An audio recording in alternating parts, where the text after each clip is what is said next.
So the other thing that we've been talking about, we started talking about it last night because the news broke while we were on the air, that the city of Glendale, Arizona has announced that they are ending their lease, as is their right to do. They are terminating the lease with the Arizona Coyotes after this coming season, which means that the Coyotes are looking for a new home, not just to play in, but their offices are actually in that building in Glendale, and they're going to have to leave those as well. And Katie Strang from The Athletic spoke with the city manager from Glendale, who seemed to make it quite clear, Dave, that this is not a negotiating ploy, that this is the path the city of Glendale is intending to go down. The Coyotes released a statement yesterday late saying that they hope that they would come back to the table and renegotiate, but it sounds like Glendale is closing the door on this. Well, it sounds like that's part of the negotiation, right? I mean, it does sound like a little bit of posturing here, because I have a hard time believing that if the Coyotes weren't currently, what are they? They're back due on rent to the tune of $1.6 million right now, according to the city of Glendale. They have not paid up in full on their rent. I have a hard time believing that if the Coyotes came up with that payment and then said to the city of Glendale, hey, here's an advance for some more dates, that this couldn't be smoothed over. It just seems like a fed-up landlord with a delinquent tenant, right? This is because that's what the Coyotes are right now, according to the city of Glendale.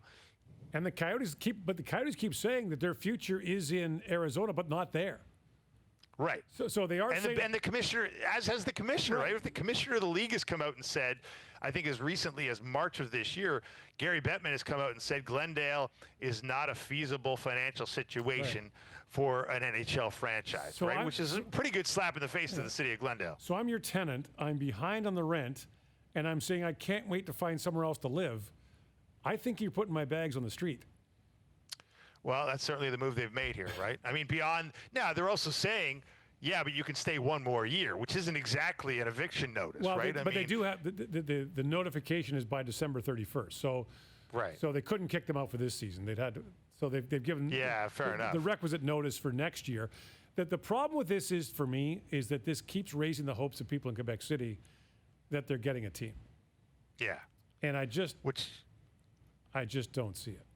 It doesn't seem likely in this particular scenario, Gord. It really doesn't. I mean, we know the MO of Gary Bettman. I mean, it's been to spread the gospel of hockey across the United States, not about expanding in Canada. It's been about moving more teams into more markets in the United States. And I actually see the logic here in some ways, as much as I would love to see a team in Quebec City. And I feel for the people in Quebec City who have a really great arena there, and clearly, could make a case that they would more than support an NHL franchise. But I see the point the NHL's making here.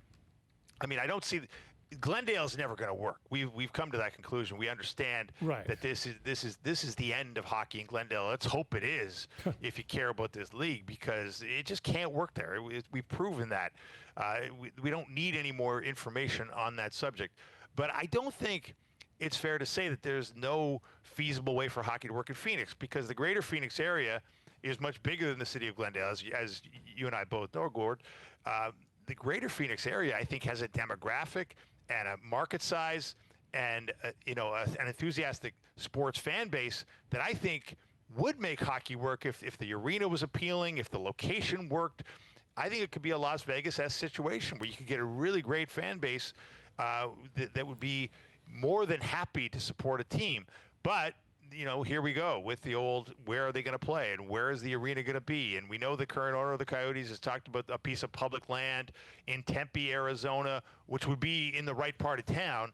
But that seems like a pipe dream, because it's on right now some sort of an old public works site that would need remediation. It's a compost site. Apparently you can't just build on it right now. You need to remediate it. You need to, environmental cleansing or whatever they call that stuff, which is going to cost many millions of dollars and also take a long time. So they're going to need an intermediate step here, Gord. And whether that's, going to the basketball arena, which isn't really made for hockey, or whether that's going to a different market, I guess we're going to find out in the months to come.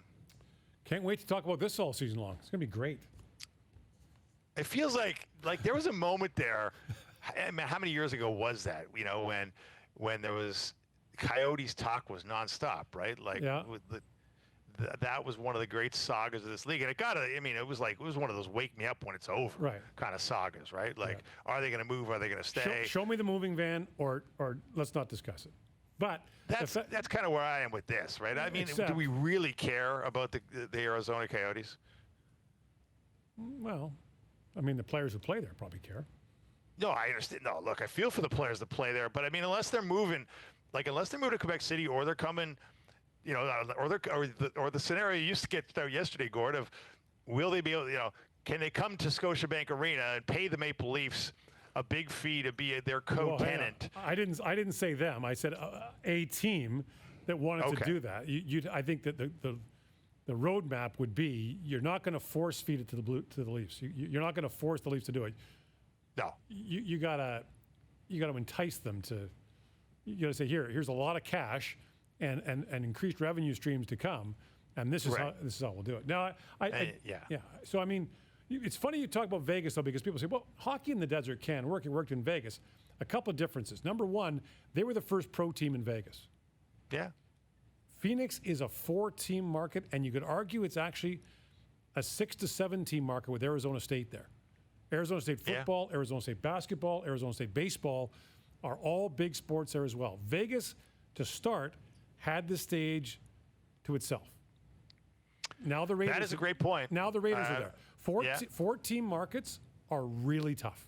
And if you look at NHL teams that have struggled over the years, a lot of them are in 4-team markets. That's a fair point. I just think, it's a big market.